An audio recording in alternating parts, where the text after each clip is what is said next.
Greetings guys, Si here and welcome to another week on the Teaching Diaries. This week we are in sunny Ibiza.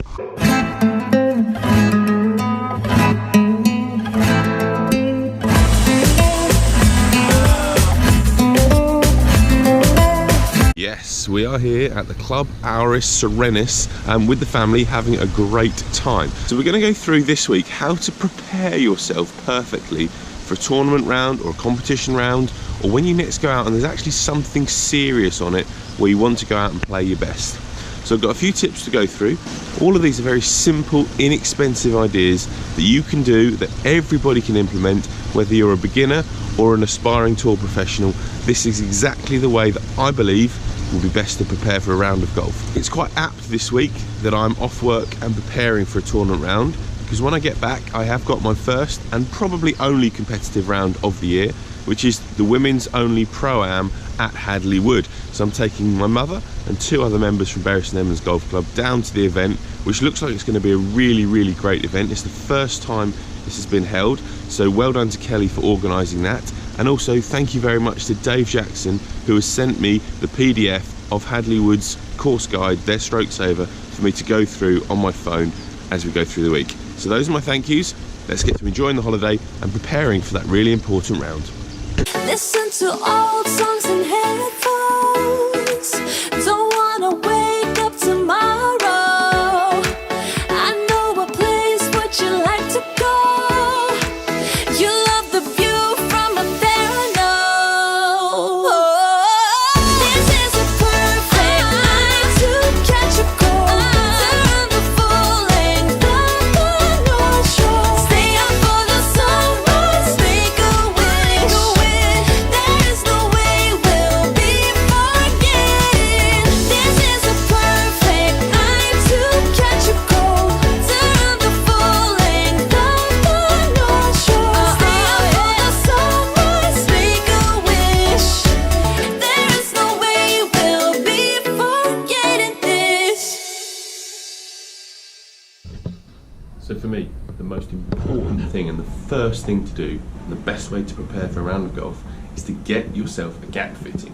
Go and see a local pro, find out how far your clubs actually carry in the air. So the driver all the way down to your wedges, including any half and three-quarter shots that you might want to play. Make sure you know your carry distances. It's going to become so important as we go through this week. Now, it has to be carry yardage. Total yardage doesn't count. We'll get into that soon as we go through the week. As we get involved a bit more in the round I'm going to be playing and I'm going to be preparing for Hadley Wood. So, let's go.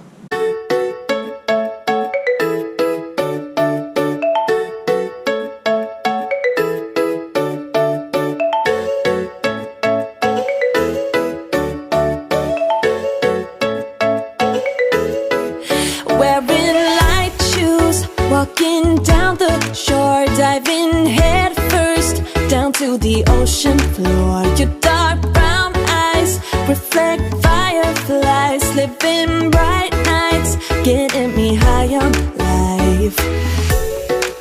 It's a night to stay up late.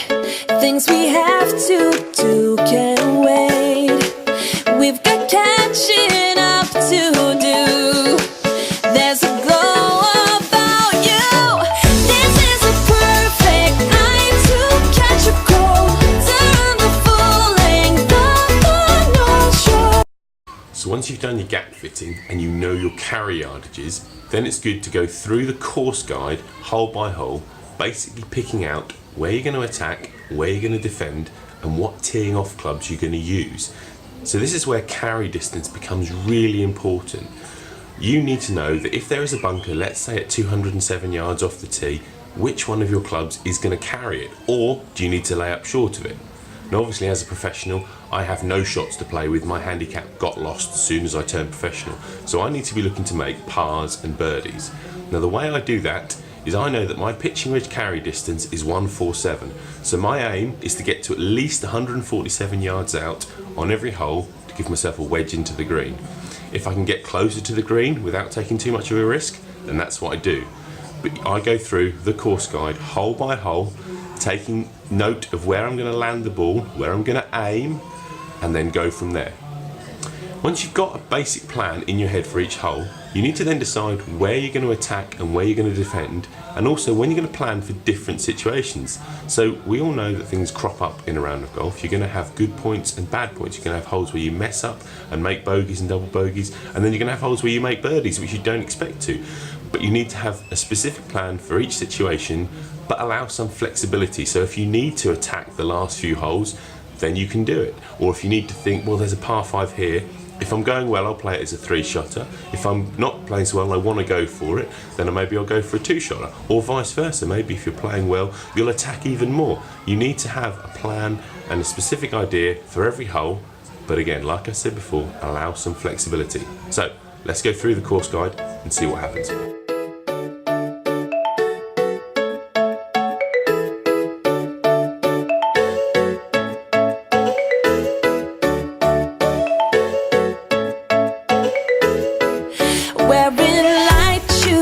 Walking down the shore, diving head first down to the ocean floor. Your dark brown eyes reflect fireflies, living bright nights, getting me high on life. It's a night to stay up late. Things we have to do can't wait. We've got catching up to do. There's a glow about you. This is a perfect night to catch a cold. Turn the full length of the North Shore. Stay up for the sunrise, make a wish. There is no way we'll be forgetting this.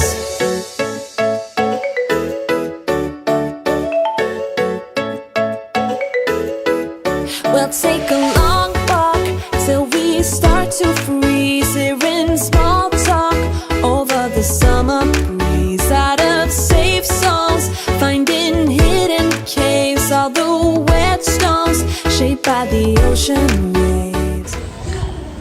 So one of the things in the lead up to tournaments that you have to make sure is that you keep your short game skills and putting skills sharp. It's going to be the key to scoring. So just like we said last week, those drills for putting and short game drills as well, more of that to come soon. Make sure you keep your short game skills sharp and ready to go, so they get you score, keep your score going, and stop you dropping those silly shots.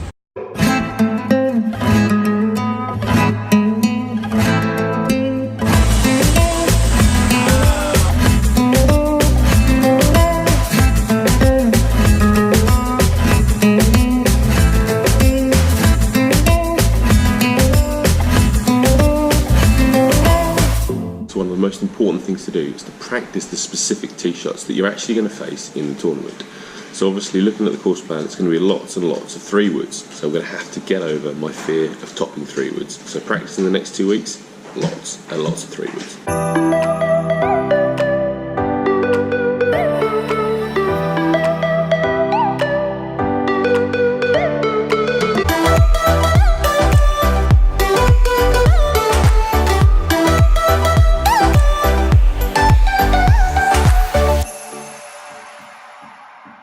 Good morning, so it's 6:15 and I'm just rushing to try and get a good view of the sunrise here in Ibiza for you guys.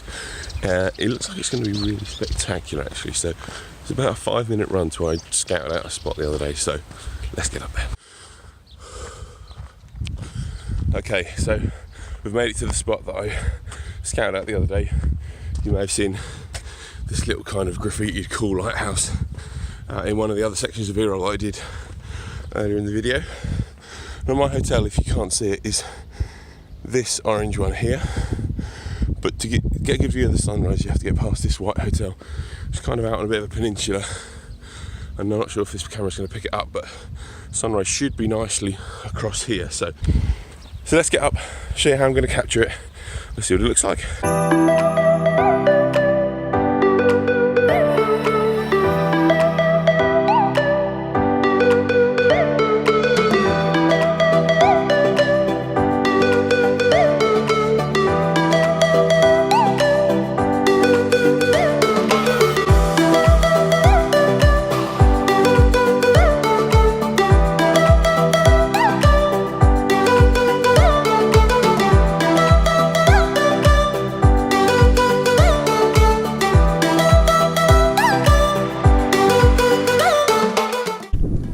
so there we go. So we've got the Osmo on a little tripod with the phone attached to it. And basically what it's going to do, I've set a start point and I've set an end point. And it's going to take a photo every single second for 30 minutes within that window of view. So it should get a nice view of the sunrise coming up with a bit of motion in there too. These little Osmos for your mobile are really, really useful. They just serve so many purposes. So it's a really nice stabiliser when you're holding it. And then if you combine it with this table stand and a little simple tripod, you can create hopefully some really dramatic scenes. So I'm going to pop this GoPro down as well on the floor and capture another view of this beautiful sunrise. So let's see it.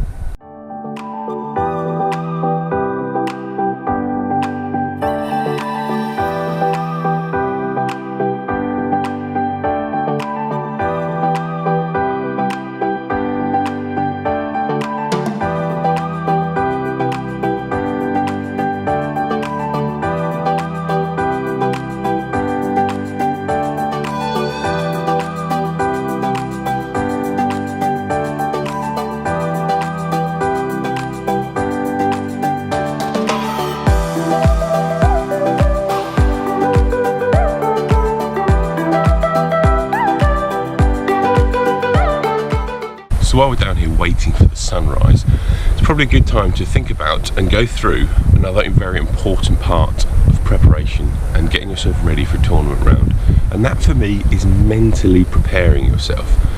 So once you've been through the course guide and you've picked out how you're going to attack the holes, how you're going to play them, what strategy you're going to use off the tee, then you really need to have a look at how you're actually going to compose this round. So for me, that's sitting down quietly, either before you go to bed or if you find some time during the day, just to sit and think through those holes. If you've played the course before, then you can have a mental visual image of what the shots look like, where the tee shots are, where you can aim your tee shots, where you think that the trouble is that you need to go over.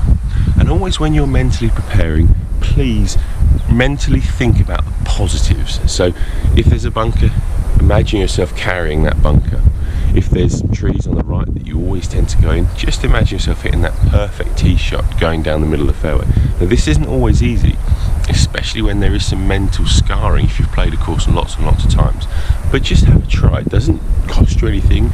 All it takes is a bit of time, maybe 5-10 minutes maximum, to sit down, close your eyes and think about how you're going to play these holes. So I've had a pretty good look through the Hadleywood Stroke Saver now. I spent a fair bit of time with it here while I've been on holiday. So I'm going to just sit on this little rock, just here. I'm going to look out over there, the opposite way to the sunrise. Obviously I'm going to keep an eye on my Osmo and what it's doing up there.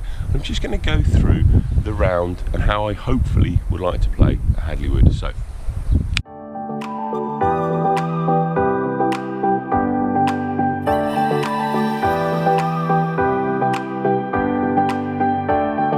I do have to say at this stage though, it might be great getting this shot, and this shot hopefully will look good, but just look at this. Just let me just take you to the edge of the shoot. Take you to the edge of the sea line. It's still early. Give me a second. Whoa. And just have a look at this. This is why you get up early in the morning. Just look at this view.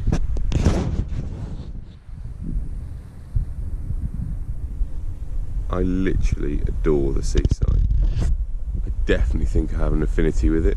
If we're talking golf, I definitely prefer seaside courses to inland courses. Look at that sun, wow, look at that lens flare. Oh, awesome.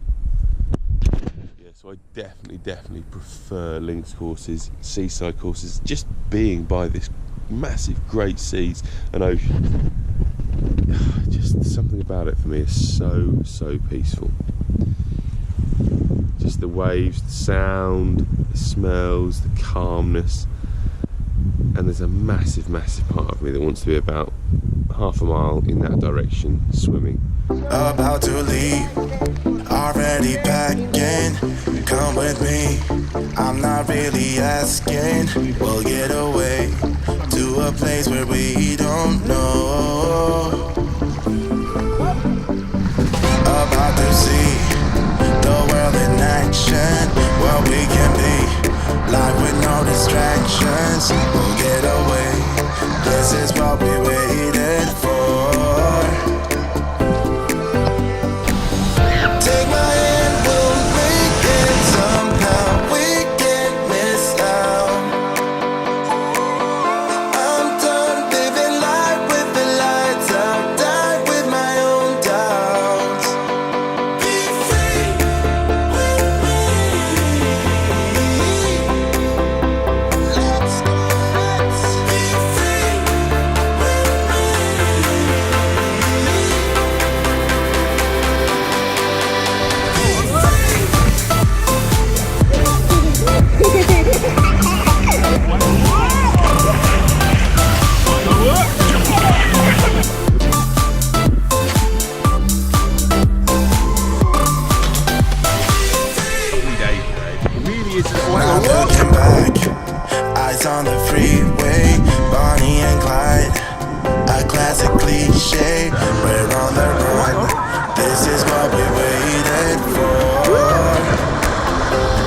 Yeah. 2 against 2. Big throw.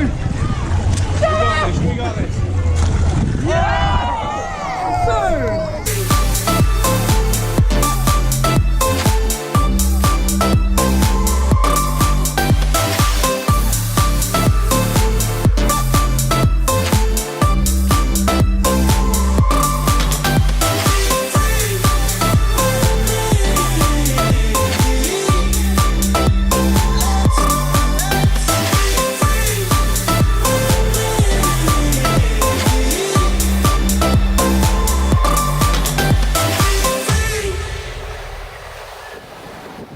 So, as the sun sets on the beautiful island of Ibiza, that brings the Teaching Diaries to a close for another week. Hope you enjoyed those few tips about how to plan and prepare for a round of golf. Next week, another topic coming your way, so make sure if you haven't already to subscribe to the channel.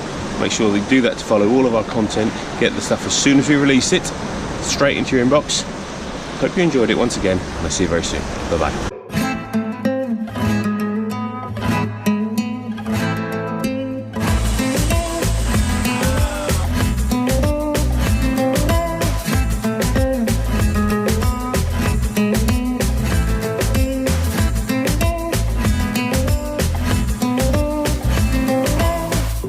Okay guys, thanks for sticking around to this point. If you haven't subscribed, then you won't be in KO 10K. Yeah, so we're going to be giving away prizes at various intervals between where we are now and 10,000 subscribers.